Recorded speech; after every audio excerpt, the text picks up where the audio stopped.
Kamu sahabat baru. Betapa hancurnya Nadira mendengar ucapan Arsen barusan. Luka hati karena pengkhianatan pria yang pernah dicintainya, yang mulai membaik seiring hadirnya cinta di dalam hatinya terhadap Arsen, kembali tergores oleh kata-kata Arsen. Dan kini semakin bertambah parah. Dia yang begitu tak berdaya hanya bisa menangis meratapi kepahitan hidupnya. Setelah berada di dalam kamar, dia langsung beranjak naik ke atas tempat tidur dan menangis memeluk Wulan. Air mata yang mengalir deras membasahi wajah cantiknya, menunjukkan betapa dia begitu hancur menerima kenyataan pahit itu. Sementara Arsen hanya duduk terdiam di hadapan pamannya dengan kepala tertunduk. Perasaan bersalah mulai menyelimuti hatinya. Melihat keadaannya, Daniel yang sudah terlanjur kecewa malah memilih pergi, meninggalkannya seorang diri di ruang keluarga.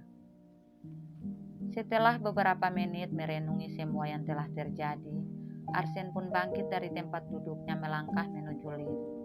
Dia memutuskan untuk meminta maaf pada Nadira saat mengingat kembali kebaikan kedua orang tua Nadira terhadapnya. Namun sesampainya di kamar, dia langsung kebingungan karena tidak mendapati Nadira di sana. Tempat tidur masih begitu rapi, juga jendela masih tertutup rapat. Tanpa menunggu lama, dia kembali turun ke lantai bawah, menghampiri Bu Tati yang sedang menyiapkan sarapan bersama dua orang pembantu lainnya. "Bu Tati, di mana Nadira?" tanya Arsen. "Nyonya muda mungkin masih di kamar, Tuan," jawab Bu Tati dengan kedua tangan digenggam dan sedikit membungkuk. "Tapi aku lihat dia nggak ada di kamar," pungkas Arsen dengan alis berkerut. "Maaf Tuan muda, Nyonya muda tidur di kamar tamu," sahut Susi pembantu yang lainnya. Mendengar itu, buru-buru Arsen segera berbalik dan melangkah menuju kamar tamu. Tanpa mengetuk pintu, dia pun masuk dan langsung kaget melihat Nadira yang sedang melangkah perlahan-lahan keluar dari kamar mandi dengan hanya mengenakan handuk untuk menutupi sebagian tubuhnya. Serentak Arsen pun terpana saat matanya tertuju pada bagian dada Nadira yang begitu padat dan menonjol dari balik handuk. Apalagi kulit Nadira sangat putih dan mulus. Tanpa sadar ludahnya tertelan saat itu juga. Sementara Nadira yang merasa malu karena ditatap Arsen, malah berbalik hendak melangkah masuk ke dalam kamar mandi. "Nadira, kamu mau ngapain lagi di dalam kamar mandi?" Buru-buru Arsen mendekat dan bertanya. Tapi Nadira malah hanya terdiam seperti patung berdiri membelakanginya. "Mengapa kamu tidur di kamar tamu? Apa kamu mau aku dimarahi paman?" Arsen kembali bertanya, namun Nadira tetap tidak peduli. Dan saat itu juga terdengar suara ketukan pintu. "Siapa?" tanya Arsen sembari memalingkan pandangan ke arah pintu. "Saya Tuan muda, saya mau antarkan sarapan Nyonya muda," jawab Susi. "Masuk," seru Arsen sambil menatap Nadira yang sudah melangkah menuju tempat tidur. Nadira saat itu terlihat sangat berbeda. Dia yang selalu tersenyum sama sekali tidak berekspresi. Bahkan dia tidak mempedulikan Arsen yang masih berada di dalam kamar itu. Dengan wajah datarnya, dia pun duduk menghadap Susi setelah menutupi bagian dadanya yang terbuka menggunakan handuk lain. "Nyonya muda, ini sarapannya," ucap Susi dan Nadira pun tersenyum sesaat sembari berujar, "Bi, mulai saat ini, tolong jangan panggil aku dengan sebutan itu. Panggil saja aku Non atau nama aku juga nggak apa-apa. Karena aku bukan nyonya di rumah ini. Aku sama seperti kalian, orang luar yang datang dari negara yang jauh." Ucapan Nadira sontak memancing perhatian Arsen. "Baik Non, aku juga berpikir seperti itu. Karena kalau dengan panggilan nyonya, terkesannya Non sudah tua. Padahal kan Non masih muda." Bi Susi malah mendukung ucapan Nadira yang membuat Arsen seketika menatapnya tajam. "Aku pergi dulu ya Non," ujar Bi Susi setelah menyadari ekspresi Arsen. "Tunggu dulu Bi, aku mau minta tolong." Nadira langsung membisikkan sesuatu pada Bi Susi yang membuat Arsen malah penasaran. "Apa yang kamu bisikin barusan?" tanya Arsen yang membuat Susi pembantunya tersenyum. Buru-buru Bi Susi pun meninggalkan kamar tamu karena ekspresi majikannya memang sudah tidak bisa dikondisikan. Sementara Nadira malah bangkit dari tempat duduknya melangkah kembali menuju kamar mandi. Bukan urusan kamu, Mas, jawab Nadira dingin. Nadira, kamu jangan buat semuanya jadi tambah sulit. Karena kamu aku dimarahi paman, seru Arsen.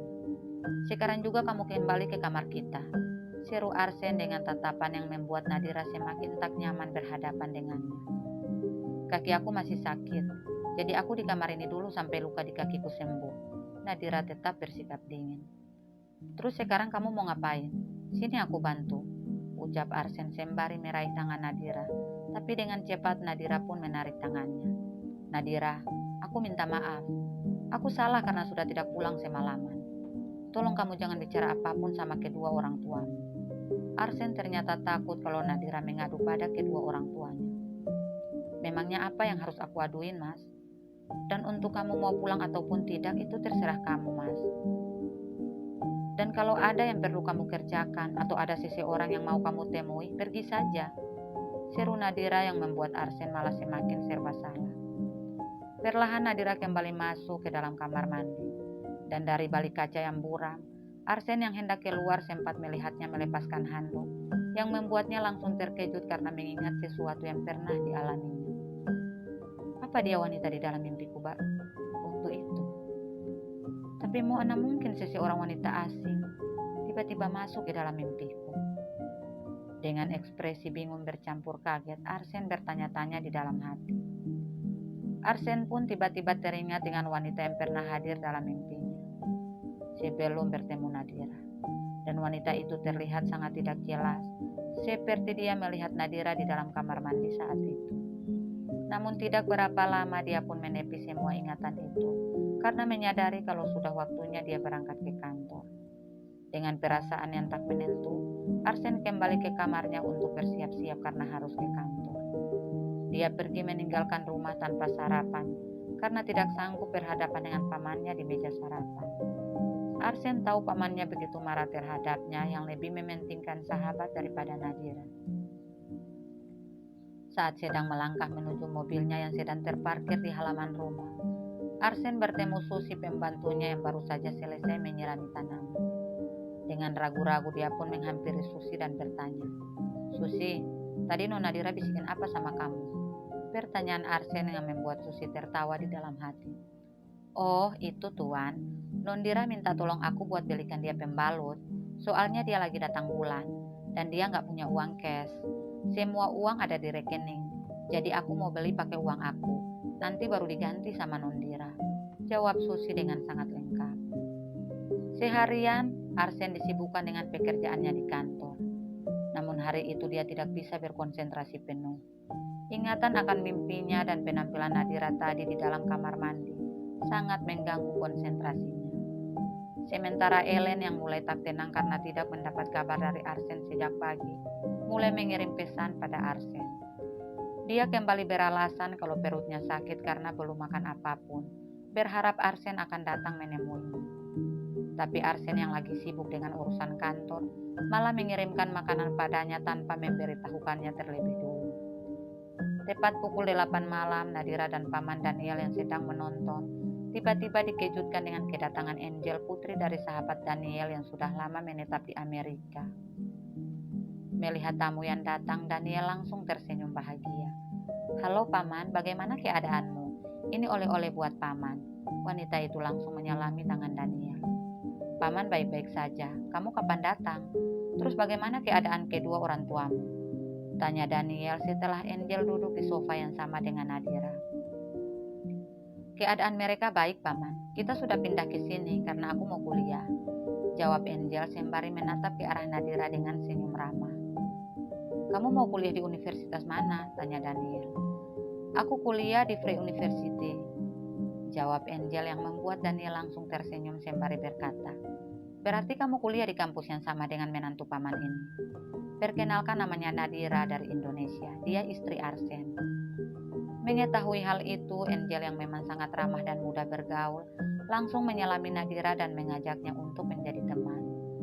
Nadira pun sangat bahagia bisa bertemu dengan orang seperti Angel, karena dia tidak perlu lagi khawatir menjalani aktivitas kampus sebagai mahasiswi baru juga pendatang di negeri asing.